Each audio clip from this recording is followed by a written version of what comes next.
And good Friday. Welcome into the Chase and Big Joe show here on 102.5, 106 The Game, brought to you by our friends at Regal Realty Group.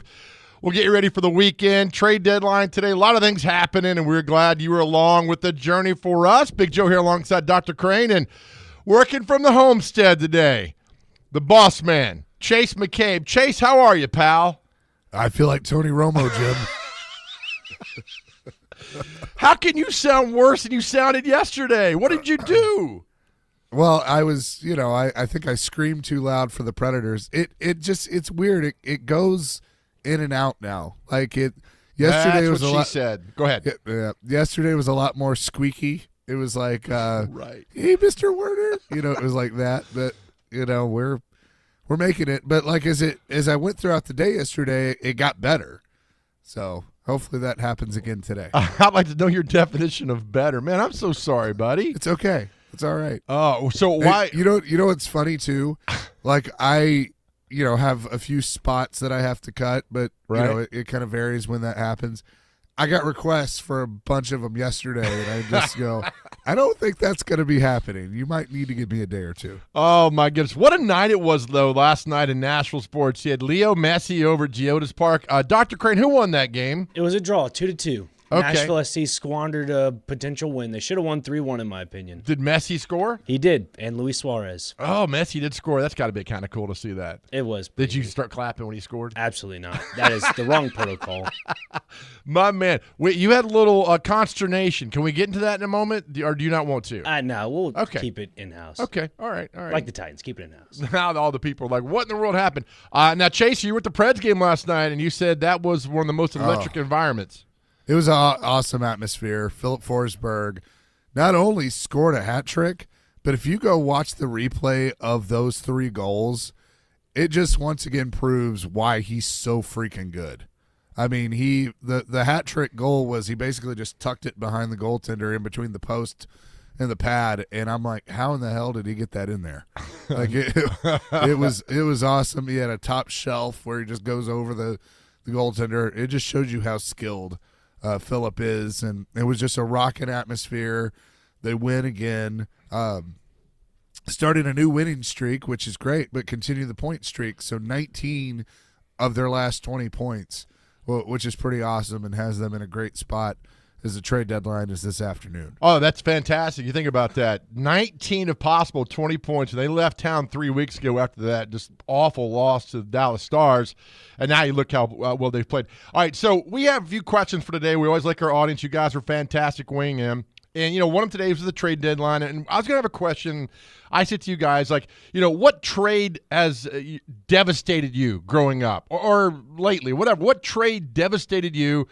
And then seeing your favorite player in another jersey or your favorite driver in another car, it doesn't matter. What just devastated you? And we'll get to that too. But, Chase, I got to tell you, we got some home remedies that are coming in on the text line. I see some of these. So if you're out there, what's a home remedy for Chase McCabe to get back up with that voice, feeling 100%? Because he's actually regressed. So yesterday he was Miley Cyrus and cigarettes. I'm not sure what you are today. I think I'm let's see, Jim. This safety blitz over here, Jim. I think you got to watch out for that. The quarterback's in shotgun, Jim. I mean, I think I kind of got some Romo going. Tony. So I'll do that Jim. every time. Oh, Jim.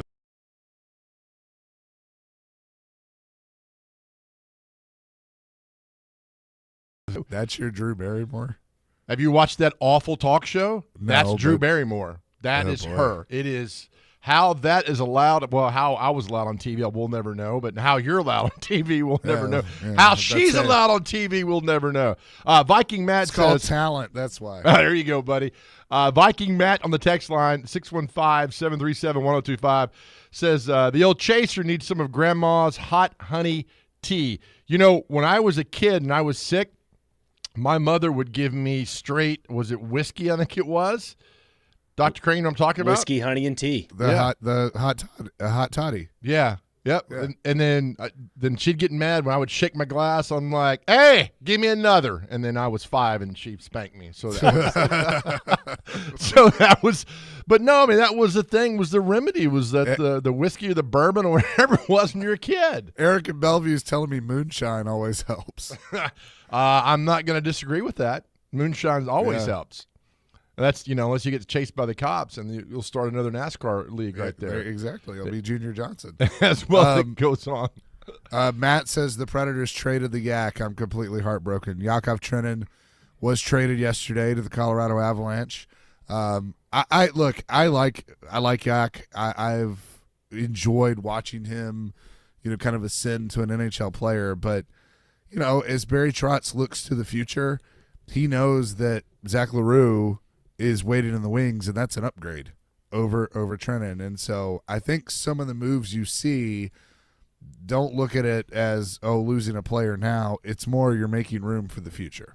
Were you shocked when you saw it come across that Yakov Trenin was gone? No. Really? No, and it nothing to do with him, the player.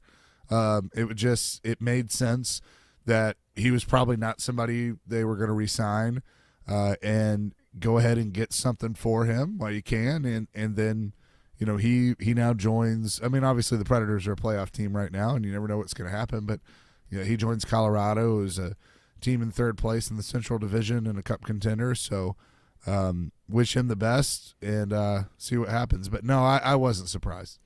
Are you surprised he was traded within the division? I kind of was. I'm always surprised. That's well, and you kind of look at the two trades that the Predators made yesterday. They were both in the division. Belimier, I don't know how to say his name right yet, but who they acquired from Chicago. So that's a trade with Chicago. Barry Trotz has made, and then a trade with Colorado. So that is certainly interesting. But and I look at those two moves as you've kind of acquired similar players, except who they got from Chicago has a little more of an offensive side than the defensive side that Trenin had.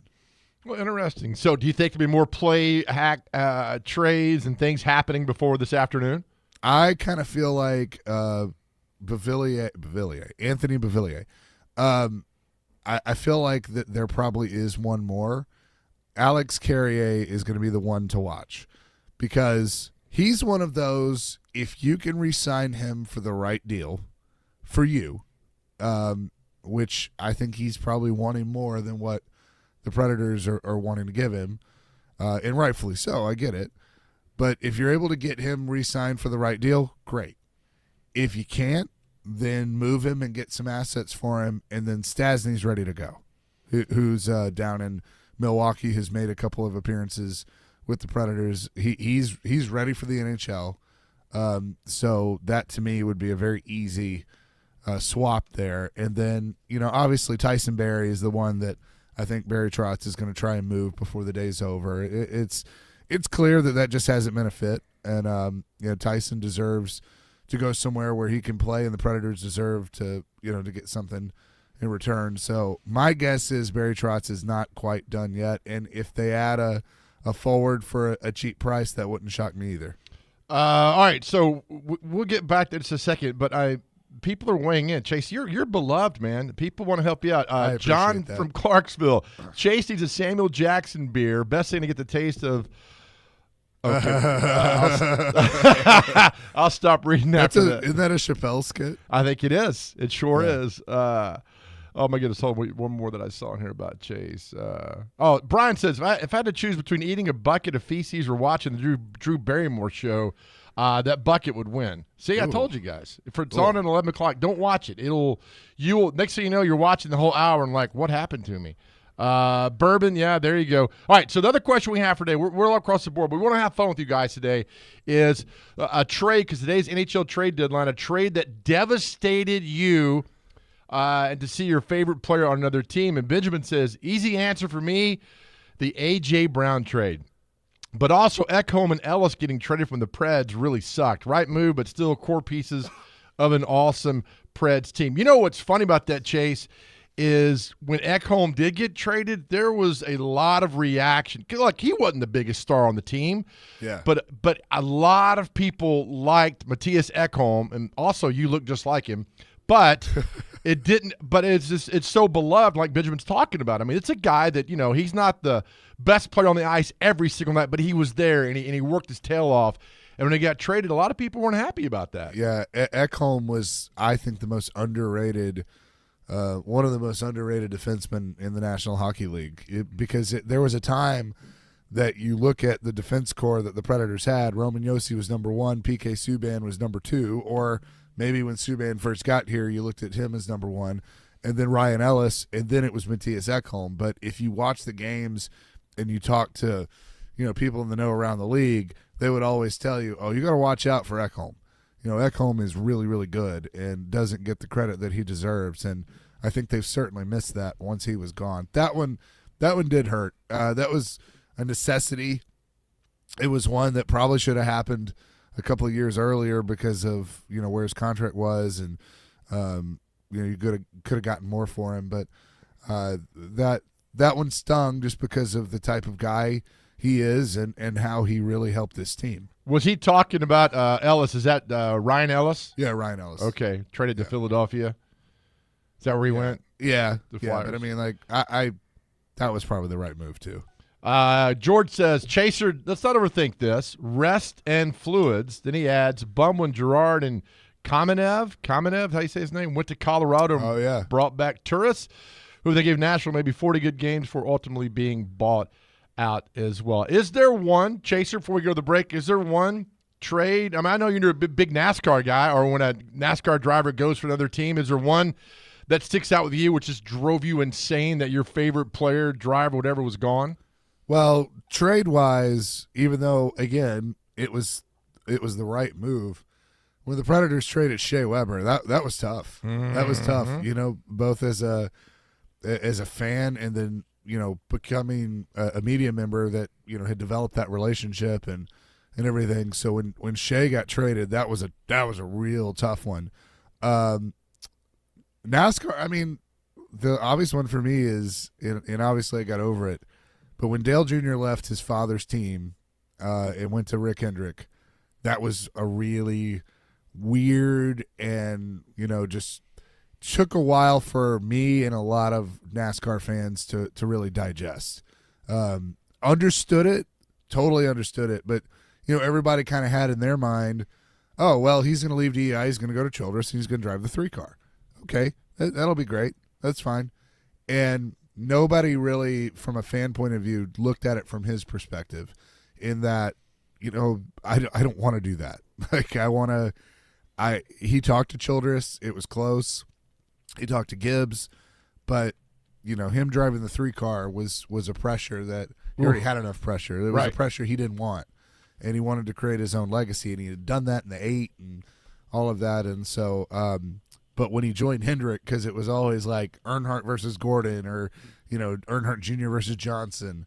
And it kind of, for a minute, was like, oh, he joined the evil empire. But obviously had a lot of success there. Well done. All right, we'll continue. Take your responses. What trade devastated you? Also, what's a home remedy for my partner, Chase McCabe? You guys are fantastic, weighing in so much on our text line, 615-737-1025. Or you can call the show. We always love to talk to you right here. This is the Chase and Big Joe Show, brought to you by Regal Realty Group on 1025, 106.3 The Game.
you come to me and you say, Don Corleone, give me justice. But you don't ask with respect. You don't offer friendship. You don't even think to call me Godfather. Instead, you come into my house on the day my daughter's to be married and you ask me to do murder for money. I ask you for justice. That is not justice. Your daughter is still alive. Welcome back to the Chase and Big Joe Show, 102.5, 106.3 The Game. Dr. Crane Am I the Godfather? dipping into the heritage a little bit, yeah. A little bit. Chase, you got a wedding to go to tomorrow for your daughter? No daughter and no wedding. You got to bring in Frank Sinatra to Chase. Have you seen The Godfather? Tell me you have. Of course I have. Okay, good. Johnny Fontaine, by the way. Frank Sinatra. Frank Sinatra. Yeah. It's Johnny Fontaine. So go ahead. Funny fact: the late great Marlon Brando, that played Don Corleone. So, my dad lived in California for a couple of years and actually knew his son, Cheyenne. One of them, but and got to meet him, a couple of times. But have you ever heard the story of that? And he did this in The Godfather, that he would always wear a jacket in a lot of scenes where he had a lot of lines, and you would kind of see him pull his jacket, and that was because he was looking down to try and remember his lines. That he had like cheat sheets within his jacket. Oh my goodness, Clever. Oh yeah, it's such a good movie, and Godfather 2, Godfather 3 was the best. Stop, Joe. I'm kidding. on that. Godfather 3 was not needed, probably. It was not needed, and he wanted to get his daughter. Coppola wanted to get his daughter some limelight, and it was just an awful. But it did provide us with one good line. Just when I think I'm out, they pull me back in again. I've used that line a billion times to that. So there you go. So the Godfather's at home today. We're going to call you now. By the way, when I think of Godfather, I think of Godfather's Pizza. We used to be around here many years ago. It was so good. All right, Chase. All right, so we're getting our responses. Can we read some of these? We're asking home remedies for Chase for his whatever he's got going on out there in Bellevue, and your trades that broke your heart and devastated you. Real quick, I'll do mine. You already know what it is. Seeing Dale Murphy in a Philadelphia Phillies jersey in July of 1990, I almost started crying. And for those who grew up watching TBS and watching Dale Murphy and seeing him traded into the Phillies and those pinstripe. Oh, look, Phillies uniforms are beautiful. That's fine. But seeing my guy in a Philly uniform just crushed me. But I still haven't gotten over it yet, and I'm only 34. All right, responses on our text line today. Let's see. Derek's talking about The Godfather. All right, Chase, 8243. I suggest Dayquil, NyQuil tablets, the green smoothie for breakfast, chicken noodle soup for lunch, some spicy pad thai for dinner. If that doesn't work, go back to the bourbon. No, Crazy Kyle is not a doctor, but I am a thinker. So you have that going. Is that for Crazy you. Kyle? Is that who that is? Could be. I don't know. I'll check it out. Where were you last night, Kyle? I didn't see him. Huh? Who knows? Go ahead. But I am doing the Dayquil. I actually did go and talk to a medical professional, and I'm good. Like, I tested negative for all the stuff, and I used my old joke that my dad used to use whenever he'd go to the doctor, and somebody would be like, "Hey, what'd they say? Is everything good?" Like, well, I'm pregnant, but no, nice. No, I'm good. So I'm on everything, and again, it's one of those that I sound worse than I actually feel. No, don't tell people that. Just you want the whole 9 yards, man. So keep them coming in. 615-737-1025. 0877 says, regarding a trade, I'm excited to hear about the Stillman trade. Excited to see what Chase can get back for him to improve the 102.5 roster. Are you taking calls on that, Chase? I've fielded a couple calls, but I hang up pretty quick. Nothing to wow you, like Barry Trotz was saying. Gotta blow my socks off. 4650 says, Chase, needs that moonshine and some straight Jim Beam. Works wonders for anyone. Also on a rainy day, making the rounds around Nashville. Thankful for y'all's show and making me laugh. Patrick, we appreciate for you. We appreciate the kind words there as well. All right, so last night, keep them coming in. Messi was in town. Our Nashville SC MLS correspondent, Dr. Crane was out there last night. How was it, buddy? I will say the atmosphere was pretty cool. I wouldn't say it does not live up to the League's Cup final, obviously, because it's a Cup final. But stadium was packed. They said it was a sellout crowd. There was a little scattered 1 or 2 seats, but it was sold out for the most part. The match was really good overall. It was very back and forth. It got a little chippy. A lot of nudging, a lot of throat grabbing, elbow shoving. It was something that kind of lived up to the spectacle, honestly. 2-2 draw. Could have easily been 3-1, 4-1 for Nashville. There was an early penalty that was not called. It was under review for a brief time. Tyler Boyd got to the ball initially into the Inter Miami box and then was tripped, I guess, by the goalkeeper. Okay. And Did you step and say, that's BS? No, but I did write it down on my notepad. And, yeah, I have some notes on my notepad as well. So, yes. So let me ask you this. When Messi scored, what percentage of Geodis Park celebrated? Oh, you could hear a roar. There was that subtle roar. Yeah, that's what you could hear. Give me a percentage, baby. I don't like numbers, Joe. 30%? I'd say 47. That's a good number. You're the best. That is. Somebody sent me a note last night, and for some reason they think we hate Nashville SC, and we don't. Just because I'm not a soccer fan, No. doesn't mean I don't want that team to go out and win every game. I mean, it looks good for Nashville. He said, well, we're averaging 28,000, and you guys didn't think that soccer would work. We've never once said soccer would not work in Nashville. Never once. Have we? No. No, what happens is people hear, one voice say something, and then they lump everybody together. And, I want Nashville SC to succeed. They have succeeded. They do a great job. They've done a great job getting that 28,000 to average in there. My thing that I have said a few times, and I feel like it's improved, but I think you still have to try and bring in everybody that's not at Geodis Park. You got to bring in the people that, are still kind of like, I don't know about soccer. Right. You still got to try and get some of those people, and I think they've done a better job of that.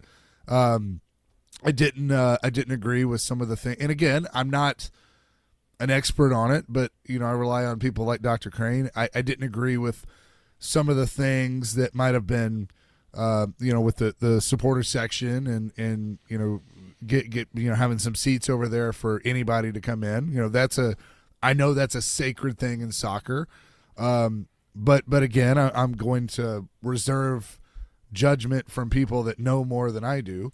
But just, kind of on the outside looking in, that was something that I was kind of like, come on, you got to take care of your loyal fans there. But no, I mean, we've never said that it wouldn't work. Not once. It's clearly working. Now, and to another degree, look, I'm not a Titans fan. I've never been a Titans fan. But does that mean I want them not to succeed? No, I don't. I have another favorite team that I enjoy more, and that's who I kind of have followed for the majority of my life, which is fine. So I don't have to, but I want them to do well because it's good for our city, and I don't mind that because it's different. And so Nashville SC and the Predators, I'll say I'm a huge Preds fan, but it's okay. I mean, if you don't like a certain sport, doesn't mean that you hate that team and not to succeed. I want that team to be wildly successful. Because it makes our city look great, It's sound when you go travel. Nashville SC or the Nashville Predators or the top, whatever.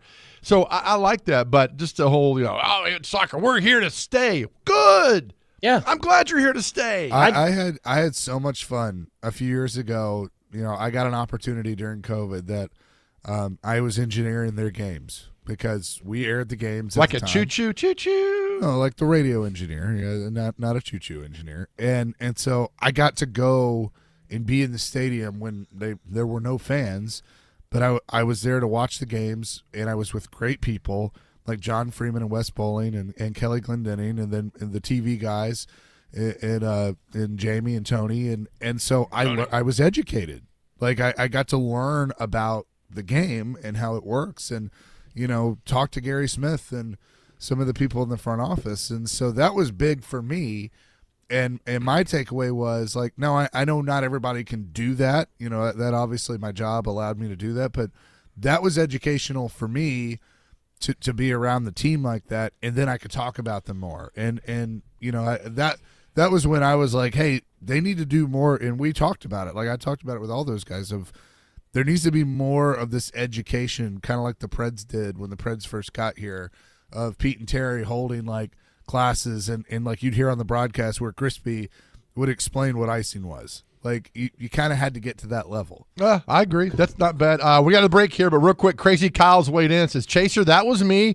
I was at JP2 directing their musical Come See Matilda this weekend with Crazy Kyle. And I will tell you, we love Crazy Kyle. He is the most talented musician I've ever been around besides Prince in my entire life. Crazy Kyle is the best. So Crazy Kyle, thank you for listening. All right, we will take a break. We're still taking your home remedies for Chase McCabe on our text line. We got a ton of them. 615-737-1025. It's also the NHL trade deadline. Other question, what trade happened that devastated you to see your favorite player moving on?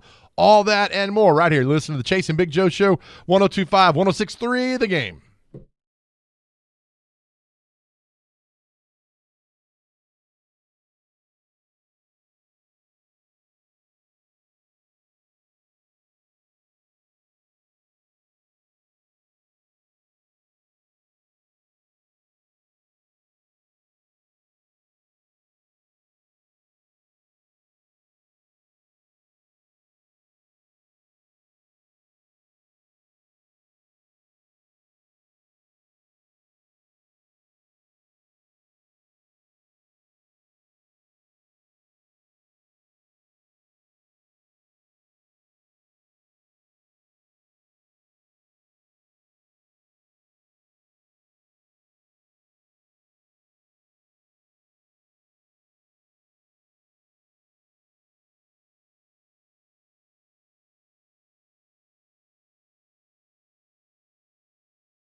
1, 2, 3. Snack time!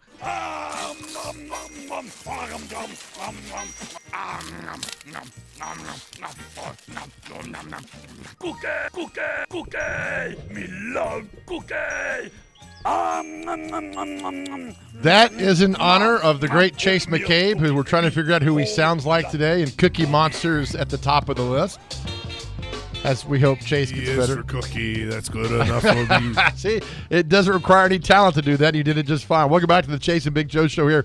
102.5, 106 for the game. All right, we've got a lot of things weighing in. It's kind of a potpourri show we're hearing home remedies for Chase and our text line, or you can call us on the phone, either one, or the trade that devastated you, which one, like, oh my goodness. Before we do that real quick, I'm going to read a bunch of these. Did you see the picture, Chase, of the realtor in Frisco, Texas, who said he sold a house to Derrick Henry? Have you seen this picture? I haven't seen it, but I've heard about it. Is it legit? I'm too lazy to know. Google. Is it legit? I mean, I don't know. But I mean, keep in mind this time He's of in year, the picture. I mean, Derrick Henry's in the picture, and it's probably legit. they're like, I just sold the biggest house to the biggest star and the best running back in the world, and the guy's outside of Dallas, Texas. But I thought more people would be like, oh, here we go. This is it. I mean, you don't buy a house in a town and then go play for Baltimore. I mean, right? Is that what we're seeing here? I mean, is this Typically, legit? no. Yeah, typically no. But what do we know? So I just think if this is it, I mean, we've said all along, well, I think Cowboys is where he goes. And if this picture is 100% legit, which I don't see why. I mean, I looked it up. He's a realtor in Dallas. And there's Derrick Henry with him. And everybody, like, it's on Sports Illustrated, it's on everything. He does work. I know that's been a thing, like in the off season. So, well, I mean, if you got a house here, you're gonna then keep your house here. Chaser, you are being what's the word? Digitized. What's RoboCop. Yeah, RoboCop. There, you're being you're like. Am I better? Am I better now? Voice wise, no. But yes, you come through the audio clear, Chase. Oh, okay, good. Come through a little bit. Right. So, do we look into this and say, all right, it's a done deal? I mean, I kind of do. You're not going to buy the biggest house in Dallas, according to this guy, your biggest client ever, just to live in Dallas. I mean, hell, Nashville's better than Dallas. I'd rather live in Nashville. Right? Am I missing something here? So, do you think on? No, I mean, look, I would rather live in Nashville too, but it's the Cowboys for one, and there's always been this rumor that he wanted to be with the Cowboys. You know, when he was drafted out of Alabama. Well, 3245 says he already had a house in Dallas. He sold his old house and got a new one. Oh, I didn't know he had a house. I know in Dallas. he works out in Dallas in the offseason. I do know that. So that probably has something to do with it. Yeah, I don't know. So we can debate all day long and what goes off on that. So I don't know. I mean, I just think. By the way, Keith says you sound like Darth Vader or Garth Vader. I am your father. Is there a Garth Vader out there that I'm not? I am your father and friends in low places. Oh, man. Matt says, Chase, in honor of the movie Dumb and Dumber, I suggest you go and grab Granddaddy's cough syrup. Did I miss that part in Dumb and Dumber? So they get pulled over, remember? No. Oh, that's right. That's right. He goes, you guys sipping on a little bit of Grandpa's old cough medicine? That's right. Harlan Williams is doing that. Yes. We're weighing in on the text line on your worst trades. Benjamin says The Rock from Raw to SmackDown was a bad trade. Is that right, Chase? That's a good one from back in the day. Is it? Yeah. Hold on. One guy says, this is Travis. Travis says, I would, hold on. He's stuck on the side of I-40. Hold on, Travis. Travis says, I'd trade my soul for a tire iron right now just before the deadline. I've been sitting on the side of 40 since 7:20 waiting on my company's fleet management for a tow. And then he adds, Trots Morgan Riley. What does that mean? Oh. Does that mean something? I have no idea. We get text sometimes that I think voice to text doesn't work. Right. I don't know. This is something else, man. with all that. So I guess we look too much into this Derrick Henry thing, right? Yeah. Yeah, I mean, look, I think we do. What is so funny? There's now become a delay, like a couple second delay, and I can hear myself in the background there. Echo. I don't hear it anymore there. No, I'm just curious because I don't get suckered in. on. We talked to Wyshynski yesterday about, you got to be cognizant and observant on social media because people try to get you. All these fake accounts, the Adam Schefter account and all these other accounts that try to get – and people fall for them all the time. So I just I'm not falling for this if this is not legitimate. I'm just inquiring, is this something that's going on? Is Derrick Henry – has he bought a house? And I don't know where Derrick Henry lives, but I just kind of thought it was interesting right now at this point where this realtor in Dallas says, I just sold the biggest house of my career to the biggest running back and the best running back in the NFL – Derrick Henry, and lives in Dallas, and all the speculation of where he's going to go. I just thought it was too much of a coinky dink to figure out if this was legit or not. Yeah, but I mean, again, I think it is true that he's had a house there because I know that's where he works out in the off season. But the Dallas Cowboys would make so much sense for him. My question is, do you think that Jerry Jones is announcing on Wednesday, whenever free agency officially opens after the legal tampering period, we got him. We got our guy. Derrick Henry's a Cowboy. Do you think that that's happened? I think it's going to take a while because I just think Jerry's willing to overpay probably, but I still think it's going to take a couple of days. Well, we will see. Let's go to the phones real quick. Adam on the phone line. Favorite player on a different team. Adam, who is it, baby? So I got a couple of them. So that's number one, Chase. If you are sick in any manner, I was always told to wrap up in 4 quilts and drink a bottle of NyQuil, and you're supposed to sweat it out. But I think it's because we were poor and we couldn't afford to go to doctors and do real medicine. But I was always told to do that.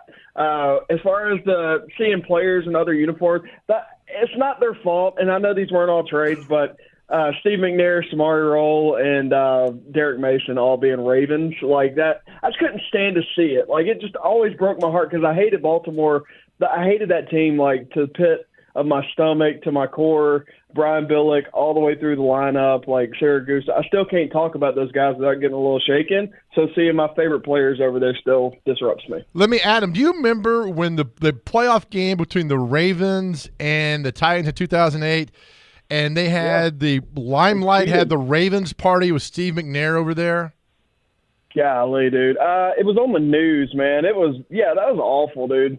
I'm not over it. I'm still not over it. It's that team right there, and they were so dirty. Seeing Brian Billick talk the way that he talked, he was the reason the rest of his players acted the way they did. Man, they're just super dirty and sleazy, and I've just never been a fan of that. Well, team. This was 2008. This was when Harbaugh took over, and they had a party the night before the playoff game on a Friday night, and it was a Ravens party right across the street from Nissan Stadium, and McNair was there, and I'm thinking there was maybe another Titan Raven that was over there, and people lost their mind.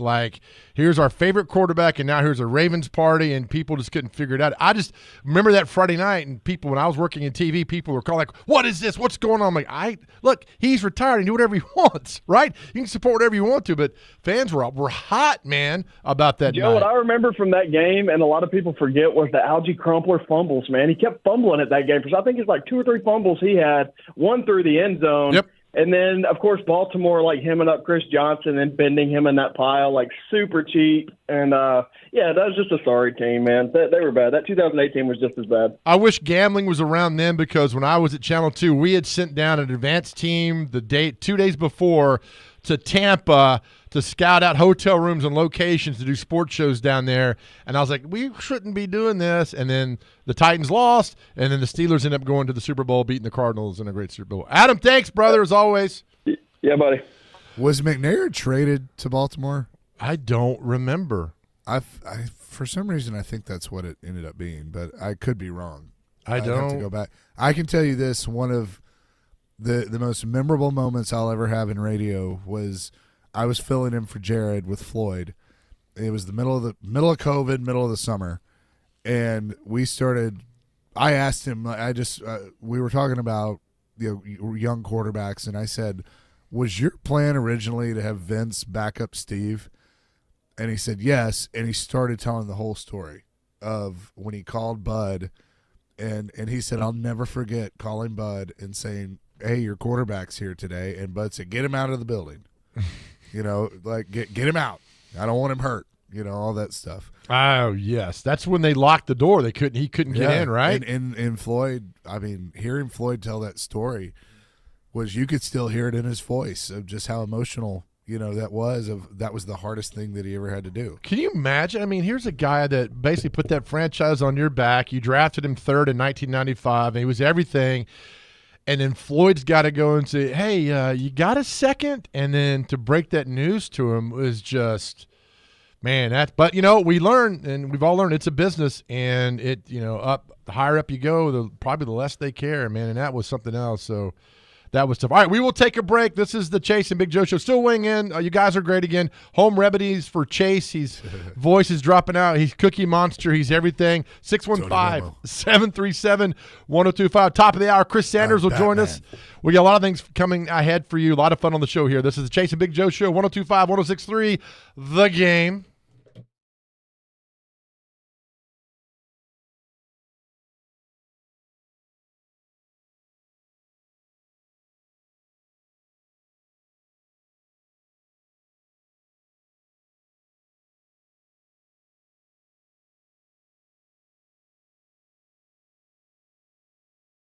All right, ESPN Bet is my official sportsbook, and it's also the official sportsbook of ESPN. It's the only place to find daily exclusives and offers with your favorite ESPN personalities and shows. You can sign up today, and new users get $100 in bonus bets for making any sportsbook bet. Find all your favorite markets and bets like in-game wagering, cross-sport parlays, teasers, and all the props you can handle. That's ESPN Bet. Download today. What a play. You must be 21 years or older and in Tennessee. For problem gambling support, call or text the Tennessee Red Line at 800-889-9789. Terms and conditions apply. See app for details.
eat your vegetables.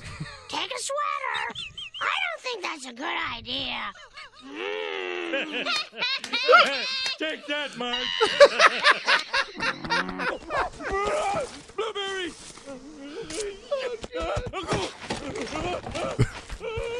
Is there more? I told you not to mock me at picnics. A conversation. So good. You should take that, Marge. The lady only does everything in the world for the family. Take that, Marge. Welcome back to the Jason Big Joe Show, 102.5, 106 for the game. Chris Sanders, top of the hour, so this will be a little shorter segment. We want to read all these on our text line. Look, a few weeks ago, we did the whole random run-in with a celebrity around Nashville, and we had you guys weigh in, and that was a ton.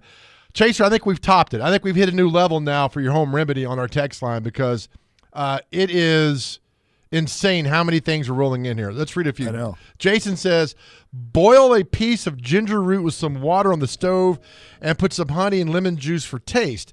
I promise to help your sore throat. Jason from the Borough. I ain't doing all that. You That's gonna a do lot of that? work. That's a lot of work. A ginger root? Boil a piece of ginger root with some water on the stove and put some honey and lemon juice for taste. You guys be the judge. Like it's still.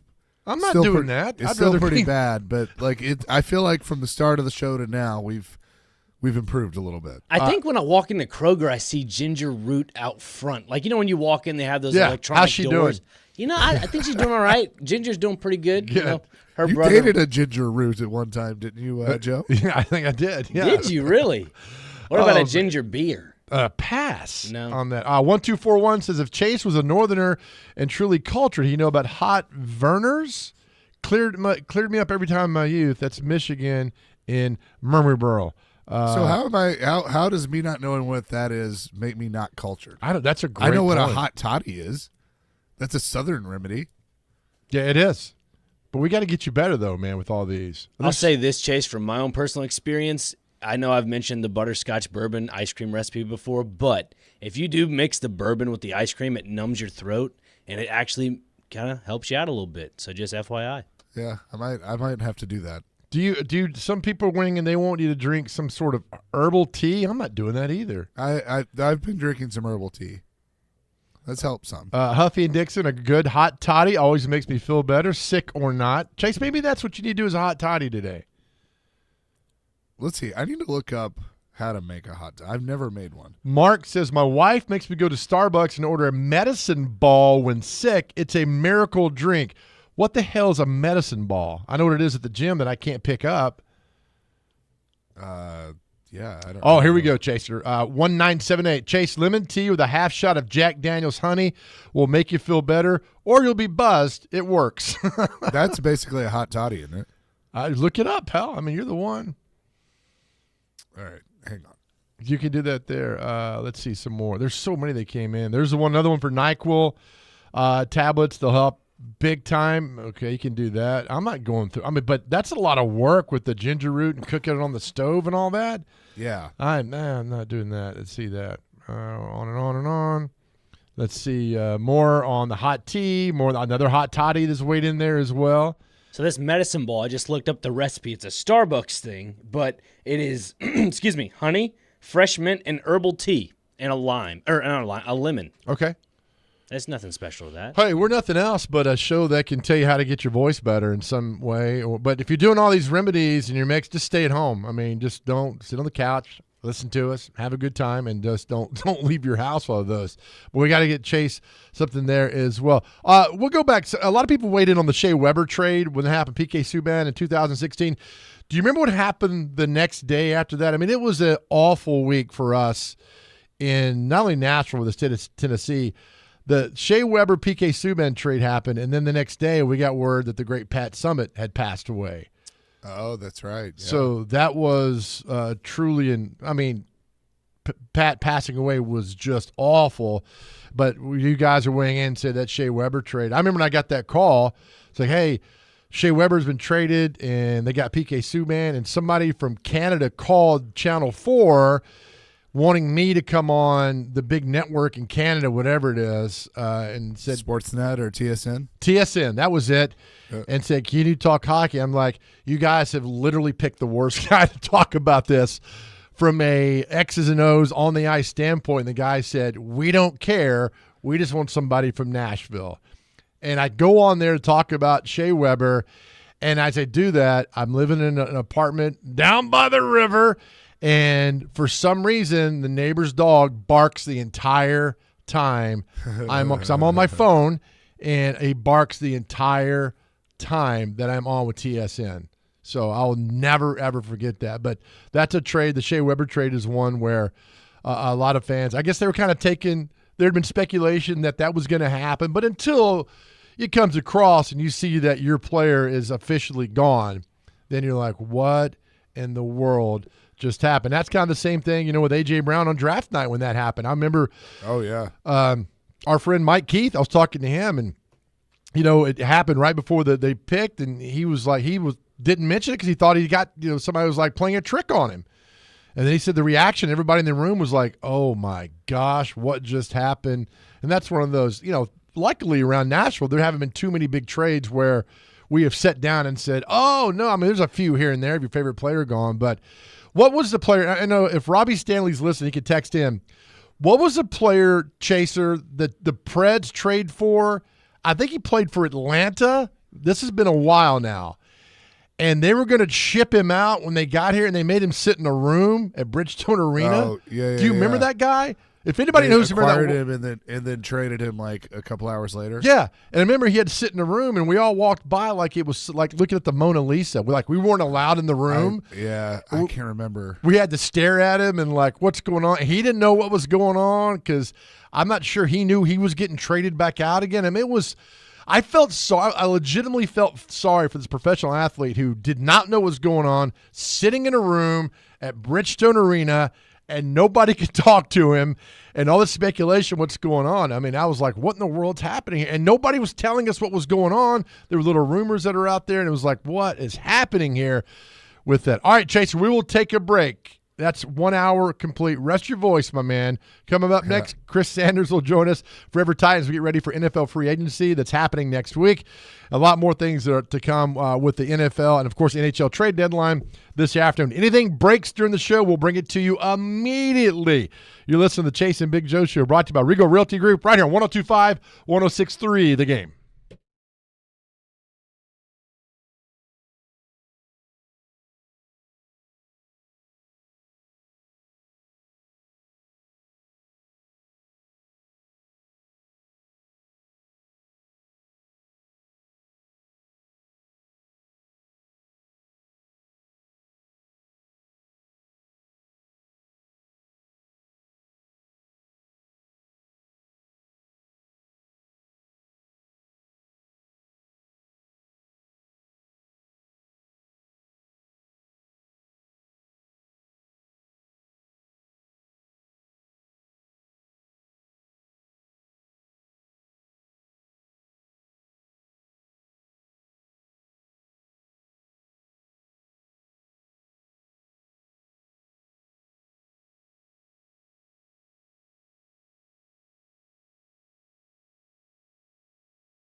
Hi, and welcome into the Chase and Big Joe show here on 102.5, 106.3 The Game on this beautiful Friday. I don't care if it's raining, but anytime you get out of bed, put your feet on the ground and thank the Lord that you are here is a beautiful day. Let's start up. Waste no time. Let's bring in Forever Titan wide receiver, our best friend of the show, Chris Sanders in. How are you, my man?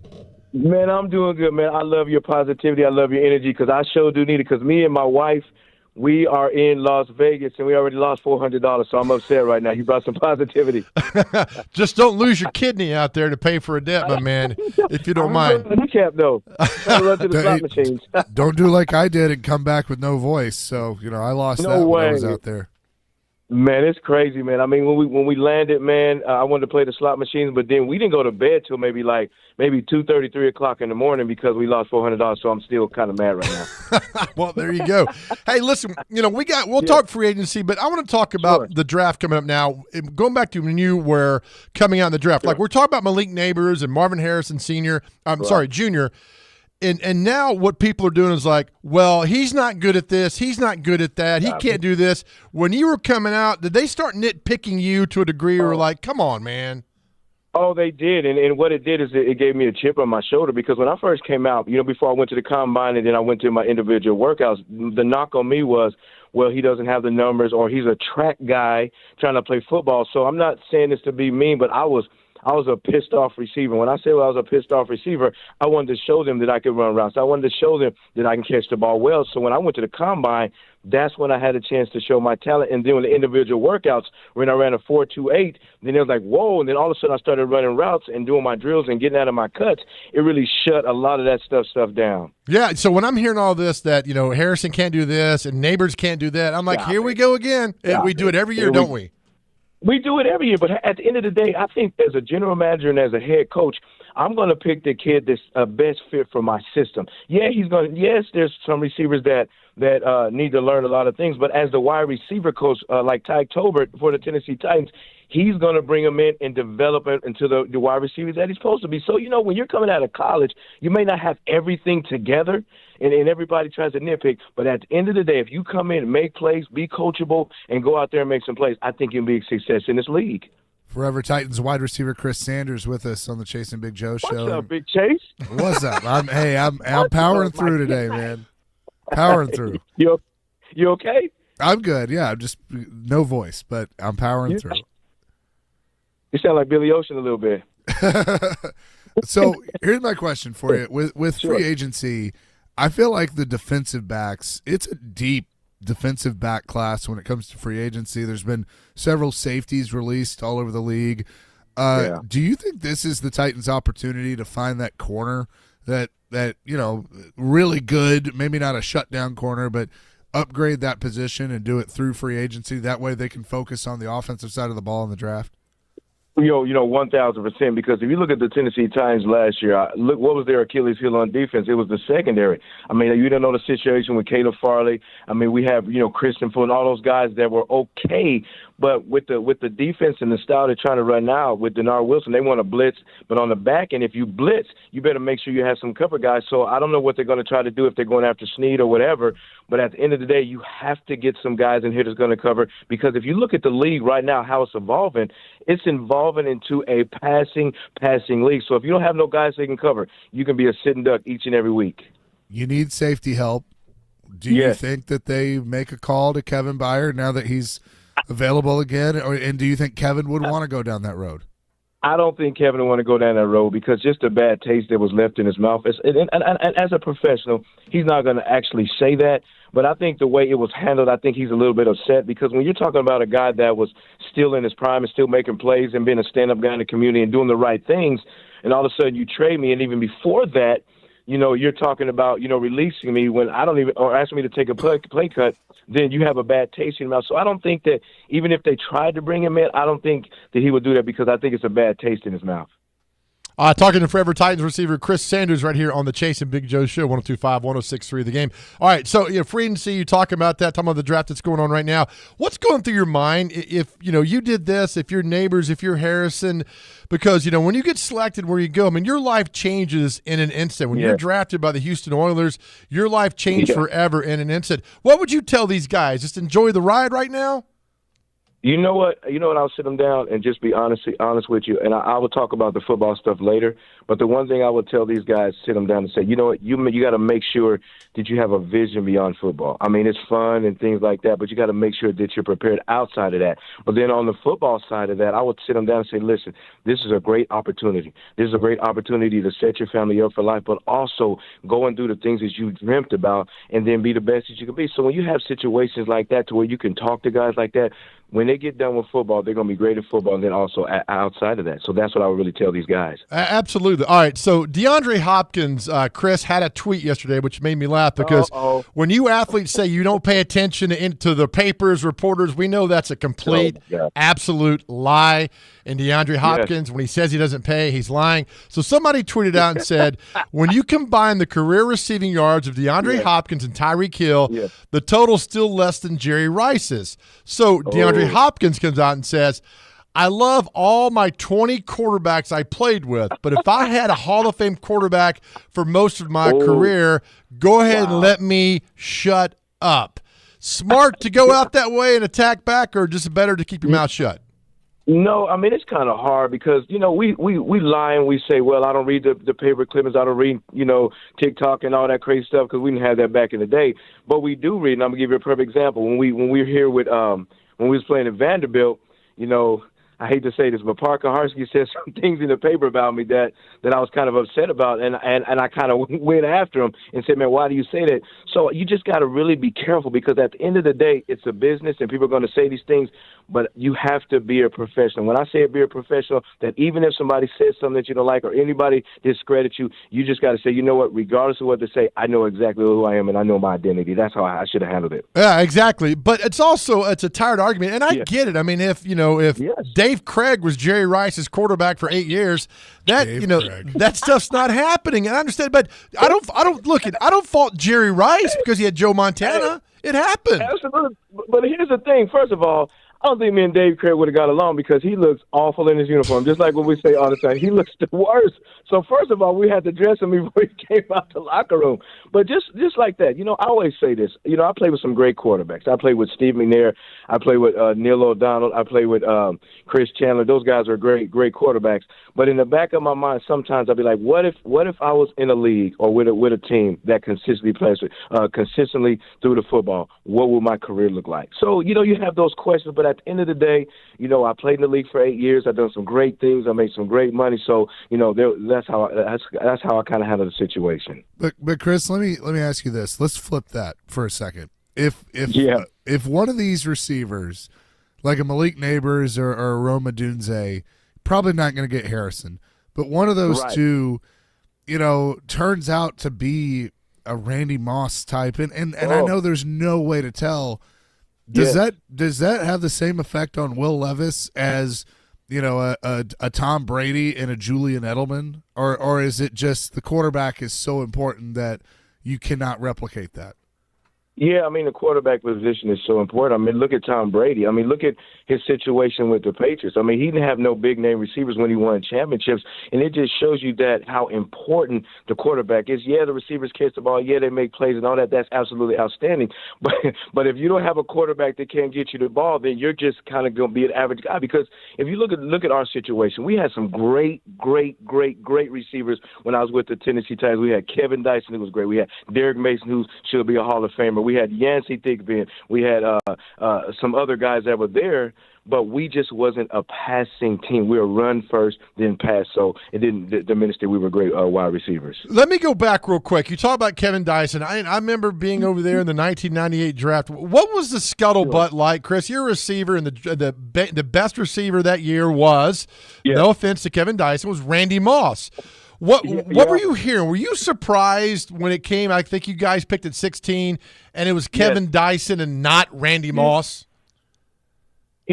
I wasn't really surprised because I did my homework on Kevin Dyson. Kevin Dyson was a great player, and he's still a great player. And the thing about it is, if Kevin Dyson wasn't here, we wouldn't have the Music City Miracle. So, I know, Kevin Dyson gets a little upset because they was talking about, well, we should have got Randy Moss. Yeah, whatever. He went on to the Patriots. He went on to the Patriots, to the Minnesota Vikings, and had a Hall of Fame career. But at the end of the day, I think Kevin Dyson was a great fit for the Tennessee Titans. Look at Look at what he brought to this city. He did the Music City Miracle. I know in the Super Bowl that he came up a yard short, but he was a good fit for this team, just as Randy Moss was a good fit for those. Yeah, you were wide open in the back of the end zone, but we won't I'm talk still about mad. I'm still mad. Are you still open? But I think I ran some routes the other day just pretending and reacting that I was hoping in the back of the end zone. I've always wondered about that, Chris, because, look, if I'm a center on a team and in the fourth round you draft a center, I'm pissed off. I'm like, you don't need a center. You got me. So I understand when Aaron Rodgers got mad a few years ago when Jordan Love got drafted. I understand that. I get it. Okay, first of all, if you got drafted as a center, first of all, I'm going to go back to the Dave Craig thing. My stomach would hurt if I saw you in the uniform. I mean, I wouldn't know what to do because I have to get past you being in the uniform. But in the back of the day, I knew you were a great athlete. Thank you. Yeah, well, I appreciate that. And so I don't know where that was going, but I appreciate on that. Hey, man, go out there and lose more money and be careful of pawn shops and whatever out there when you're broke. So don't come back broke, baby. Jam, I'm coming back rich, man, and I'm going to buy you a biggie bag from Wendy's. Yeah, there we go. All right, Chris Sanders, thanks, my man. Hey, love you guys. Bye-bye. All right, Chris Sanders weighs in with us every Friday. A lot of things happen. Of course, NHL trade deadline this afternoon. NFL Free Agency will weigh in on that. Plus, we'll go back to the text line. Your suggestions, home remedies to make Chase sound like Chase again. And also, we got a few responses on trade. The worst trade you ever saw that just cut you deep because your favorite player was being shipped out of town. 615-737-1025. All that, you listen to the Chase and Big Joe Show. 102.5, 106.3 The Game, brought to you by Regal Realty Group.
something wrong with me.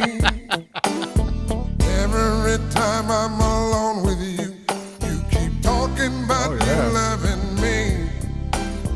Hey, babe. Is Dr. Crane trying to set the mood here on this Friday? It's Barry White, Chase. I know, That's little who bit- you are. I know who that is. You're our Barry White today. You sound pretty good, Chase. Hey, baby. There you go. Nice. That's good.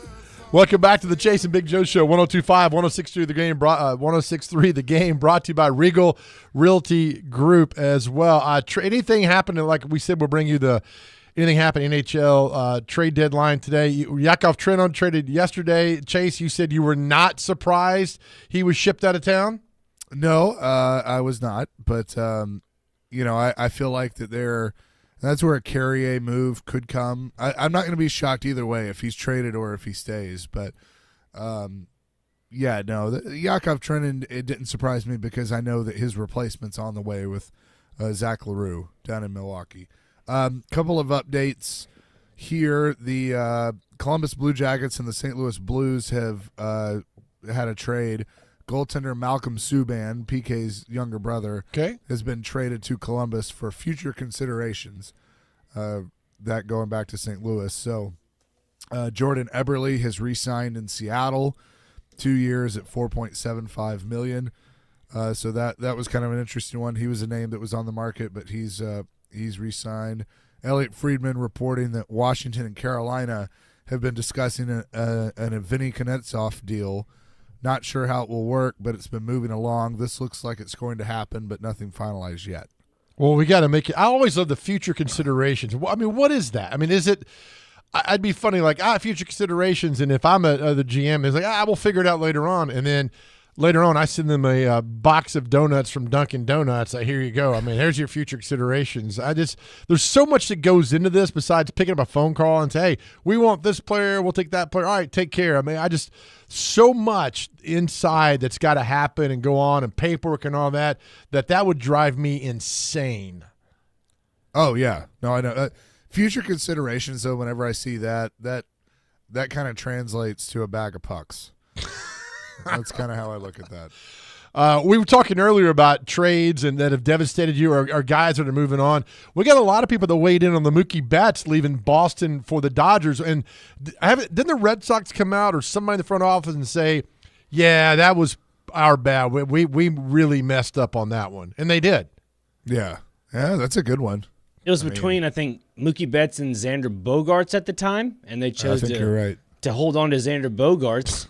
And obviously what happened, he went to L.A., won a World Series, and now look where Xander Bogaerts is. He signed a 7-year deal, 8-year deal with the San Diego Padres. He's going to end his career there. He'll be, I think, by the time the contract's everything, he'll be like 41, playing second base. So, Boston really messed up. Now they're trying to reinvent the wheel with Rafael Devers, hopefully. Well, I mean, Mookie got one with the Red Sox and one with the Dodgers. I mean, that's as pretty good as you can get. But, yeah, that's one you talk about that left. I think the overwhelming is the Shea Weber one on the text line today when he was traded to Montreal back in June of 2016 is the main one that's happened there that goes on today. So, I don't know. Does it, Chase, you pay more attention to this than I do. Is the deadline at 2 Central? Yes. So, in that last 2 hours, does it get chaotic or it just kind of like this happens? And keep this in mind too. Usually, that last couple of hours, but also just because 2:00 Central is the deadline doesn't mean that everything's done. As long as you have indicated to the NHL that you've made a trade, then everything's good. It takes them a while to sort through the trade calls and what team A is getting and what team B is getting. So there will be a few more trades that even come out afterwards. And so that's something to pay attention to. Also, I know Jared's going to have Barry Trotz on this afternoon. He is, yeah. So Jared's going to be live at the arena at Barrel House. And so Barry Trotz will join him at some point during the show. We don't have an exact time yet.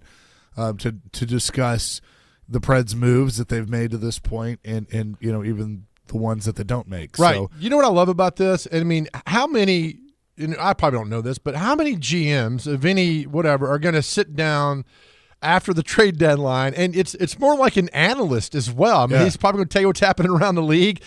I just think this is fascinating. This is truly kind of must-listen radio this afternoon to hear a general manager of a professional sports team after his league's trade deadline is over to come on and talk about it for a while, what's happening and why you did this, why you didn't do this, why you think this team did this, and why you think they didn't do that. I just all the respect in the world for Barry Trotz in doing that. Yeah, I agree. And those segments on Tuesdays at 5 have been fantastic because, you kind of get to go through the journey of Barry Trotz being a rookie GM, but he's very open. And David Poyle was to an extent, but David would give you breadcrumbs. Barry has been kind of like, hey, I'm going to pull the curtain back. Here's the process that we're going through. And I think that Jared has asked the right questions and all of that. And so it's been really fun to listen to. And I agree. The fact that you can get him today and kind of hear how he went through his first deadline by himself, that's going to be interesting. And keep this in mind too. I've heard David Poyle, I've heard GMs say this time and time again. Sometimes the best trades are the ones you don't make. And I'm sure that Barry has gotten several phone calls on Saros or even players that we're not even discussing. But at the end of the day, he's got to look at, is making this move going to make my team better or make my team worse? And, because other GMs are out for them. They want to make their team better. They don't care about your team. They want to make their team better. And so at the end of the day, I think he can look at himself in the mirror and say, sometimes some of the trades I didn't make turn out to be the best ones. Well, not only that, but listen to he doesn't come on like, I don't know, and I can't answer that, and I don't know. That'd be like, this is not good at all. But the fact that he comes in and he gets into the details and what's going on, and like you said, pulls the curtain back a little bit. It's just fantastic radio to listen to that. So I look forward to hearing Barry Trotz this afternoon on with Jared starting at 2:00 after the trade deadline ends. And what do you think, Chase? What's your gut feeling? A flurry of things happening not involving the Nashville Predators? Yeah, I'm not going to be shocked if the Predators make another minor move or two. I think that you got to watch Carrier, see what's going to happen there, or they could come out and say that they've re-signed Carrier to an extension. So that's something to pay attention to. Tyson Barrie is going to be the one. I really think Barry Trotz is trying to move him. It just makes sense for both sides, but whether that happens or not, we'll see. But don't expect any blockbuster, like a Jake Gensel who got traded last night, anything of that ilk when it comes to the Predators. I don't think they need to do that. I don't think they want to do that. I think I don't see Saros getting moved. He basically said that as long as we're in the playoffs, I'm not trading Saros unless I get completely blown away. I think that's going to be tough to do. So I have a feeling there's another blockbuster on the way with other teams, but not the Preds. All right, we'll take a break, come back. There is a NFL quarterback on the move that's visiting a legendary football team, but on his way to visit this football team, he took a little detour to talk to another team, which is, I find this completely bizarre. We'll tell you who it is and what's going on in the NFL as we get ready for free agency next Wednesday, and of course NHL trade deadline this afternoon at 2:00. This is the Chase and Big Joe Show, brought to you by Regal Realty Group, 102.5, 106.3, The Game.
I'm a fireball.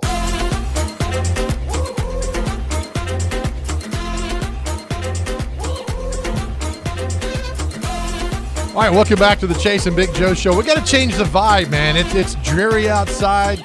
Thankful that we're here. Let's have a little fun on this Friday, you know? Winter's almost out of here. Winter's almost gone. Thankfully, the winter's gone. And I say they'll probably get snow in 2 weeks. That's how it is around here. Fireball might actually be a remedy for Chase McCabe and his throat issues. I got some. Maybe I should try that. Yes, you should do that. All right, so we're laughing about this thing with Russell Wilson because I just think any team that signs Russell Wilson, you're asking for to go 4-13 next year. So Russell Wilson's on his way to Pittsburgh. He flies into the Newark airport, and he takes a little kind of detour chase. He stops by and says, hey, to the Giants. Hey, what's going on? I'm just in town for a little bit. Wanted to say hi. And then on the way to the Steelers, I just find this funny because, you know, there's some reports it's kind of a little cloak and dagger kind of thing. Like he was headed to Pittsburgh, and now he's like, I'm going to stop by just to say hi. I'm in town and see what's going on. I found that funny, and I don't know why. Maybe it's just me. And then Russell Wilson on his way to Pittsburgh. I just don't know why. And we talked about this yesterday, and I know how you feel about this, Chase. Why a team is going to just waste any time with this guy, man. I mean, it was so bad the last 2 years in Seattle. It was awful in Denver. And I just don't know why Pittsburgh is going to waste their time on this. Well, I think teams are going to have, due diligence. That's what it is. And I still think Ryan Tannehill is going to end up in Pittsburgh as their quarterback, but it just makes so much sense. But I think with Russell Wilson, there's going to be a market for him simply because of the contract, because you can sign him for, hey, we're going to pay you $10. Like, I mean, you could literally pay him nothing. Right. Because he's getting paid by Denver. So you know that you like it's a low risk, high reward kind of thing. So I definitely think a team's going to sign him, but I think it's interesting. The Giants are an interesting one. They just paid Daniel Jones, so I don't see them signing anybody. I think they could draft a quarterback potentially, but I think it's interesting that he stopped in there. But Pittsburgh, Atlanta, Washington's going to draft Drake May, but again, a team could sign him as a backup. Well, you're right. And you think about, he talked about Denver and all the pressure in Denver and everywhere he goes, people, and there's Russell.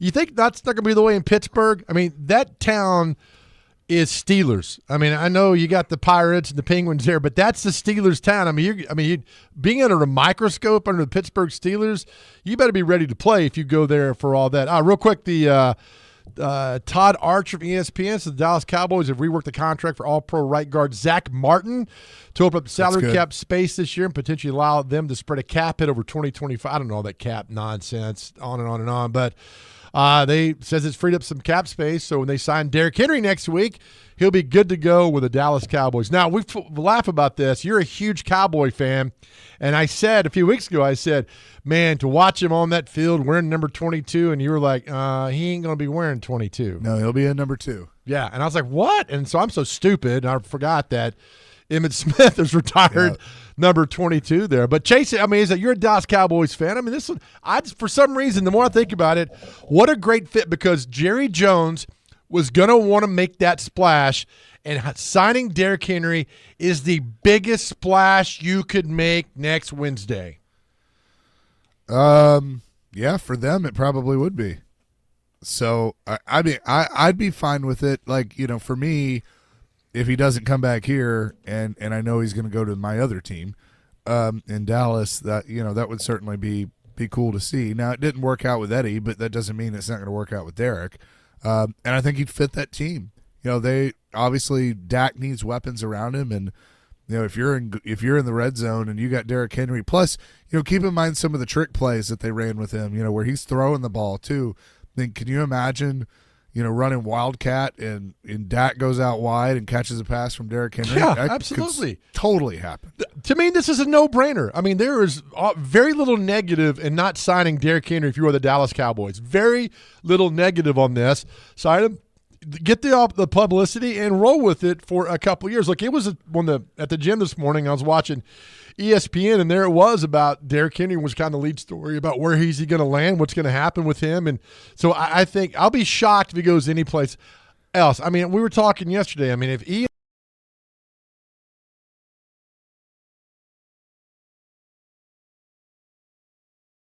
and all that went on, but if I am Derrick Henry, I would think the Cowboys, man, this is it. This is where we want to go. What's we want to do. They got as good a shot as anybody else getting to the Super Bowl. Let's go have some fun here with America's team. I mean, that's what it would be, and it would put him on another level as far as marketing goes. I think it's a no-brainer. Yeah, and it would give him an opportunity to chase that ring. How much of a Super Bowl contender Dallas is going to depend on the play of Dak Prescott. That's just as simple as it gets. I mean, the offense has gotten better. The weapons that they've put around him, and Derek would be another part of that. But you got to rely on Prescott, and that's the tough part for me. Right. Two things real quick. I'm watching The Price is Right in studio. Drew Carey has the best back pedal when somebody runs on the stage and tries to hug him. Perhaps an NFL team should look at Drew Carey as a defensive back. But here's something else too. About Derrick Henry signing. Why, if I'm the Jacksonville Jaguars, I go after Derrick Henry. Why not, right? I mean, you could say, look, you grew up down here, all that, and then plus you just stick it to the Titans, man. You stick it to them. You sign Derrick Henry. To me, that's the dark horse. I'm probably people like, you're crazy. I've been crazy for 55 years. But I think the Cowboys are number one, and I think the dark horse to me is Jacksonville, because that would really send a shot across the bow, like, all right, we got him now. And seeing Derrick Henry run into Nissan Stadium next year in a Jaguar uniform would be that would hurt. Oh, but keep in mind, he's from the area. He is. I would not rule out any of the Florida teams. Probably put Tampa third on the list, but Jacksonville or Miami, I would not rule them out. I'm reading the Brian says Russell Wilson, he and his wife have a stake in the company that owns the naming rights to Pittsburgh Stadium. Saw a tweet yesterday on that. Besides needing fit, I don't know that is. That's a nice little bonus factoid. So in the words of Drew Barrymore, that would be really cool if Russell Wilson. Can you imagine that, playing in the stadium that you've got a stake in? That's odd. Yeah, but in that kind of the age we live in, with, I know this is the NFL, but with NIL and all that stuff. Yeah, why not? I mean, it would make perfect sense. There's just so much going. You know what? It's funny. So much goes into beyond just winning. It just what's our legacy going to look like when we're done playing? What's it going to look like off the field? So much now has little to do with actually playing the sport, and that drives. And that's why NIL drives me crazy. Look, these guys getting paid, that's fine. I understand it.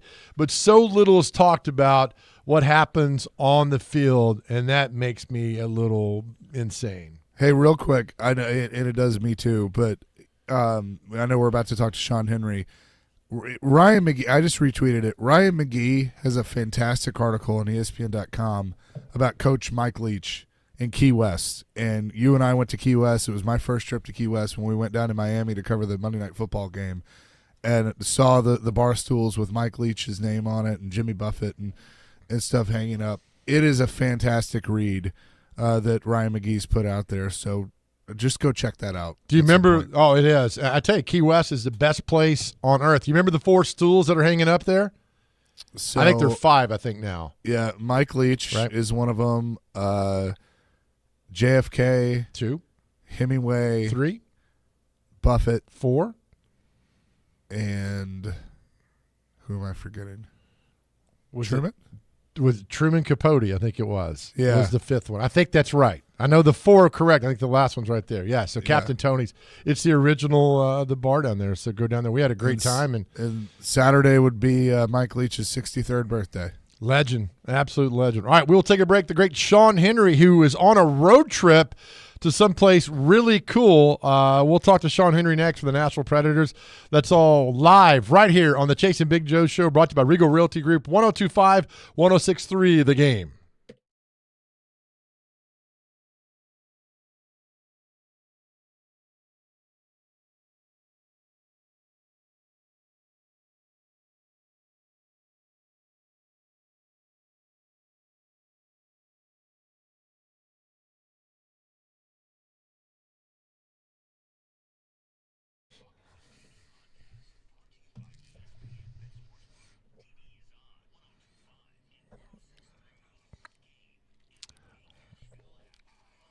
Hey, friends, Big Joe here. Listen, I love hearing from all of you who have used Medical House Calls and love the experience, their commitment, and their care. Here's how it works. Pretty simple. One, you're going to give them a phone call because all visits start with a phone call with one of the great providers to determine the extent of your need. Second, you're going to pick your treatment. Answer a few questions. They'll provide you with treatment options, home visit, telehealth, or a virtual prescription. And third, you're going to feel better in no time. Their great medical staff will get you up and running and, yes, feeling better. Board-certified nurse practitioners and physician's assistants will guide you the entire way. In fact, Chuck McDowell loved the company so much and their service and their commitment and their care, he bought the company. Just visit the website, medicalhousecalls.com. When you go there, just read all the numerous reviews, how they are changing lives every single day for the better. Yes, that is medicalhousecalls.com, medicalhousecalls.com, where the nearest clinic is your home.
Mr. Worldwide. Come. Long time in the sight, the girl make me hold your hand.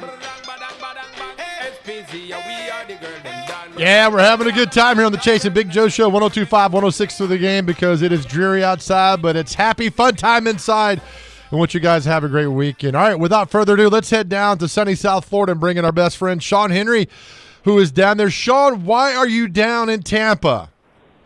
Well, I'm sitting with Bill Wickett, and we were fortunate enough to get invited to the Lightning's Hall of Fame inductions for Brad Richards and Dave Anderchuk, and they're going to celebrate their first Cup victory, the real one, 2003-2004 Stanley Cup crews getting together. So it'll be a fun night. That doesn't really, 20 years. It's hard to believe it's gone by that fast. Yeah, it's funny. Our playoff beards back then had no gray in it. Now we, grow in, it's all patchy, and you got to take some stimulants even to get it growing in. Sean, I know this is going to be a cool, night for you, but is there going to be a conflict, a few years from now when you're celebrating the, maybe the 10 or the 20 years of the Predators Stanley Cup and then having to go down to Tampa? Because I feel like the way this team's playing right now, sky's the limit.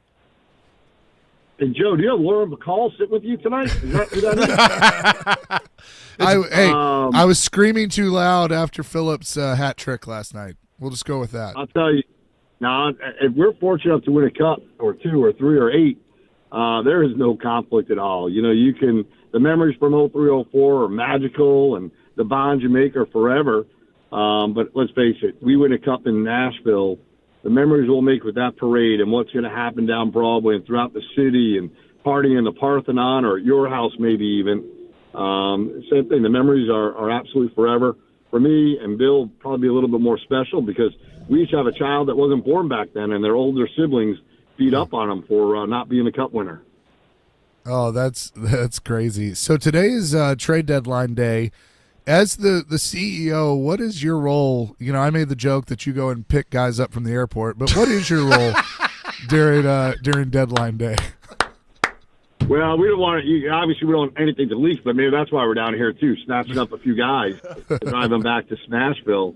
You know what? I'm so fortunate. I really do think I have the best job in the world.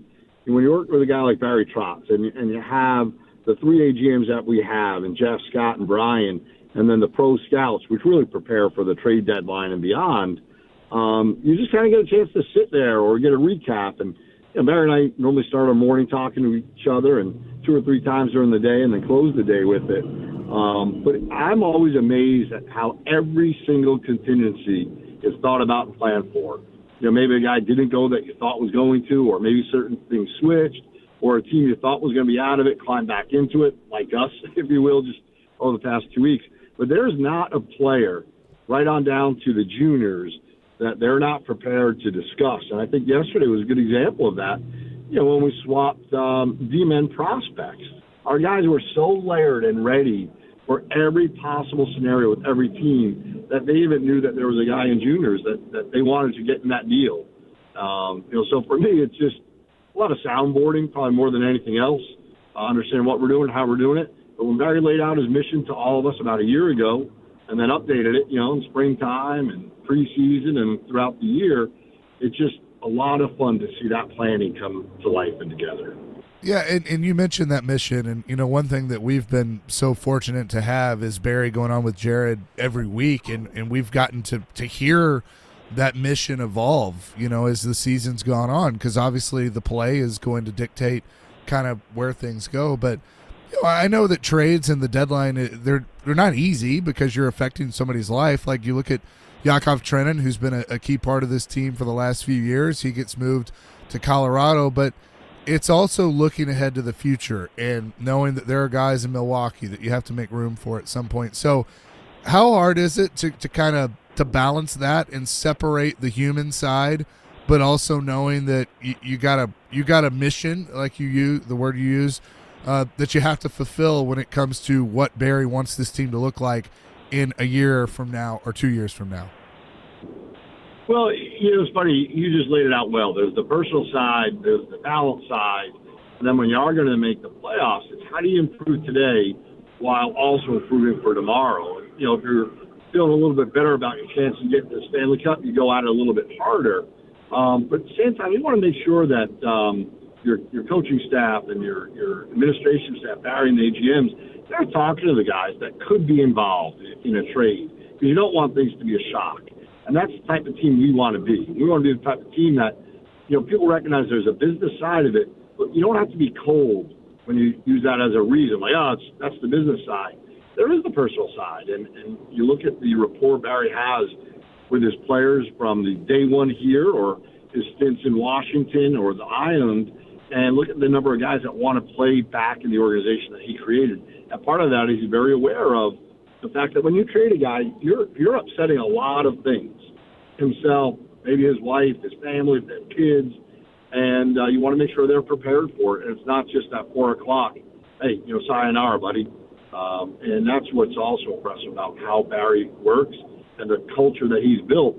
And like you said, the mission that he laid out, it's a living plan. 2 weeks ago, our plan was probably a little bit different if the trade deadline was that Friday. Sure. But again, he kept the scouts prepared for every possible scenario. Whether you win, 9 straight or 10 straight with points, or you lose 5 straight. And but again, the whole time you got to make sure that the guys that could end up getting moved out, are somewhat aware of what's happening. You talk about it.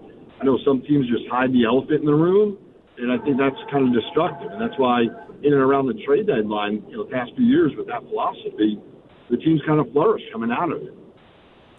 Real quick, Sean, before we have to close out our show, I have to mention Austin Peay. They're going to play Stetson on Sunday with the NCAA tournament berth on the line. Really, really cool for them, obviously, with F&M Bank Arena and your partnership with them. But got to feel good about the Govs. You really do. It's and we're all big fans of everyone in the state. But when a school like Austin Peay has a chance to play for the March Madness, it's exciting. Whether you're a Govs fan or not, or you bleed MTSU blue like Silent Joe, or down the road with Vandy or Belmont, it's fun to see programs shine. And let's just shock the world. Beat Stetson down here in Florida, which I might speak over the game on Sunday. We'll see what happens. And how great would it be to have Austin Peay playing in March Madness? They have a great GM, they have a great AD, coach, and president, and you see those 3 guys come together to plan and celebrate, and I'm just so excited. I mean, we texted each other all game last night. Doubleheader wins and good wins. So, yeah, let's go Peay. We'll see you in the vault, Joe. I don't know where Joe went. Yeah, he disappeared. But it'll be awesome. That MTSU logo, I think.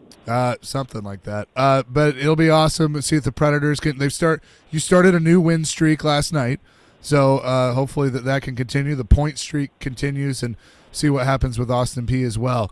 Thanks so much, Sean. Enjoy the celebration in Tampa, and we'll see you back in Smashville here soon. Yeah, I don't know why we're kicking off. Why don't we just invade the next show? I mean, let's face it. If we all stay on together, it'll be better than whatever they start off with. Come on. Don't hang up on me. Let's keep it going, Joe. Love you, man. Be careful. All right. See you guys. See ya. That will do it for us. Caroline, Willie, and D-Mace coming up next.